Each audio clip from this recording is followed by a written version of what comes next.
Thank you, Mr. President. Mr. President, I come to the floor today along with my colleagues, Senators McCain and Ayotte, to talk about the significant uncertainty surrounding sequestration and its threat to our national security.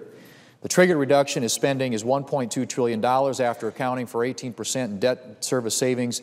The required reductions amount to $984 billion to be distributed evenly over a 10 or a 9-year period, or $109.3 billion per year. So what we're talking about is $54.7 billion in reductions will be necessary in both the defense and non-defense categories, despite the fact that defense funding constitutes just 20% of the budget. Now, as my colleagues, Senator McCain and Ayotte, are well aware, the sequester disproportionately impacts defense spending, putting our national security at risk. It's been almost a full year since the Budget Control Act was passed, and Congress needs a precise understanding from this administration as to the full effects of sequestration on national security funding. Both Senator McCain and I, along with Senator Sessions and others, Senator Ayotte, have called on the administration to detail the impact of sequestration on defense accounts. This information is necessary for Congress to address the deep and unbalanced defense cuts that are expected under sequestration, which are in addition, I might add, to the $487 billion in reductions that were carried out last August. What little information has been made available from the administration about the planned cuts to defense should give all of us pause about our nation's security if sequestration proceeds without any modifications. In a letter to Senator McCain and Senator Graham this past November, Secretary Panetta said that over the long term, sequestration means that we will have the smallest ground force since 1940, the smallest fleet of ships since 1915, and the smallest tactical fighter force in the history of the Air Force. If sequestration were to go into effect, we risk turning back the clock on our military strength to where it was during the early 20th century before World War II. That clearly cannot be allowed to happen if we hope to have a future in which we are secure, prosperous, and at peace in the world. You know, this perhaps could have been avoided had we passed a budget that dealt with entitlement reform. The reason that we have these huge cuts, these steep and unbalanced cuts in the defense budget, is because we punted under the Budget Control Act to a super committee which didn't produce a result, and this triggered these across-the-board reductions in spending, half of which come out of the defense budget, as you mentioned, a defense budget that represents only 20% of federal spending. So proportionality to here seems to be a real issue. Why would you gut the part of a budget that from which you get the resources to keep your country safe and secure? But frankly, it comes back, in my view at least, to the fact that now for 3 consecutive years, the Budget Committee, on which you and I both serve, has failed to produce a budget spelling out a more reasonable and thoughtful plan for how to deal with these challenges, as opposed to having this budget axe fall in this disproportionate way on our national security interest. And ironically, I would say to my colleague from New Hampshire that the point that you just made earlier, the statements that have been made by the President's own Defense Secretary about what these cuts would mean is just speaks volumes. I mean, it is absolutely pretty stunning when you look at the impact this would have on our national security budget, and the fact that, at least to date, the President has not weighed into this argument. And all I think you are simply saying, and what Senator McCain was simply saying earlier, and what I'm simply saying is, at least show us your plan. At least be transparent with us and with the American people, because if we are going to do something about this, we need to know how they intend to implement this. And so the transparency issue is really important in all this, and asking them to just tell us how you're planning on making these reductions, to me seems like a critically important part of not only informing the American public, but giving Congress a pathway, if there is one, to address this and perhaps redistribute these reductions.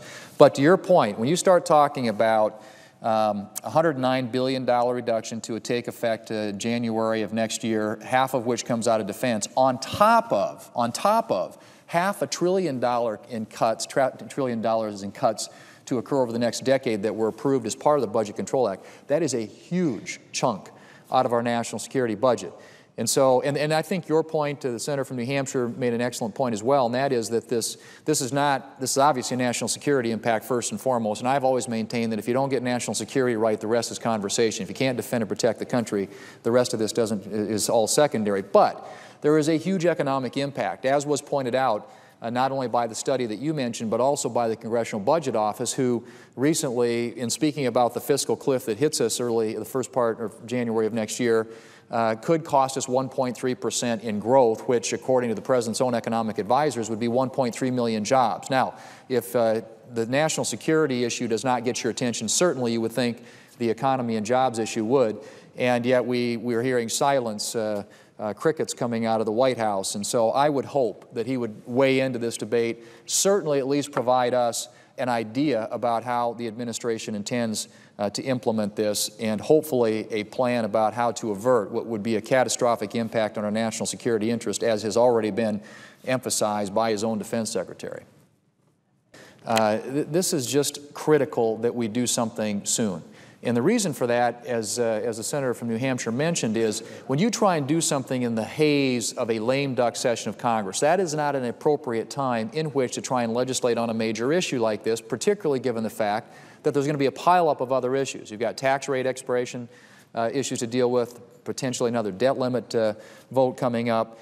And it seems to me, at least, that we ought to provide as much certainty as we can to our military, to the leaders of our military who have to make these decisions, and secondly, to the people who build these things. I mean, the people who are building these weapon systems and could experience many of these reductions that will impact jobs. And as you mentioned, there's a Warren Act requirement that they notify people if they're going to lay people off. There's got to be some lead time for this. And that's why getting a plan from the administration that lays out in specific terms and in detailed terms exactly what they intend to do with regard to sequestration is really important to this process, and is a matter of just a fundamental transparency, I think, for the American people and for the Congress.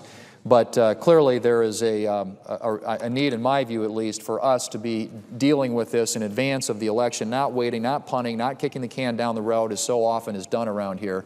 And I appreciate the leadership of the senator from Arizona, the ranking member of the Armed Services Committee, and my colleague from New Hampshire in raising and elevating this issue and putting it on the radar screen of the United States Senate in hopes that actually something might happen before the election. But that will require that the President of the United States and his administration get into the game. And so far, we haven't heard anything from them with regard to how they would implement sequestration or what suggestions they might have that would avoid and avert what would be a national security catastrophe if these planned or at least proposed reductions go into effect at the first of next year.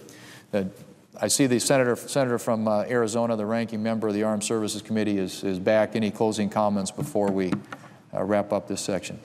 Well, let me just say again to my colleagues in the Senate, and particularly to the senator from Arizona, senator in New Hampshire, thank you for what you're doing on this issue. I hope that we are successful in the end, that we can get some greater transparency from the administration about how they intend to implement these reductions, and that we might be able to take the steps that are necessary, as was pointed out, on a bipartisan basis, because this is not an issue, obviously, that affects one side or the other. It's an issue that affects the entire country when you're talking about our national security interest and the great jeopardy and risk that we put them in if we don't take steps to address this.